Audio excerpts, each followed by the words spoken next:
Много съм благодарна на майка ми и на моите баби, че ме научиха да не разчитам изцяло на лекарствата в аптеките и ми показаха страшно много неща от народната медицина, които наистина действат при първи симптоми на някакъв вирус или настинка.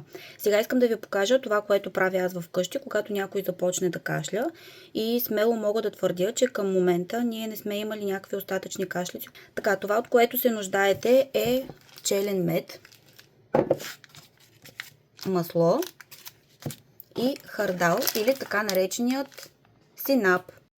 Стриваме на прах една чайна лъжица синап. Не трябва да бъде много, за да не изгорим гърлото.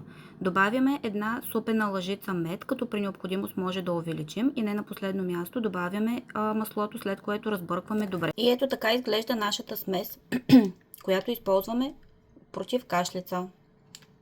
Вкусна, бърза, лесна. Бъдете здрави!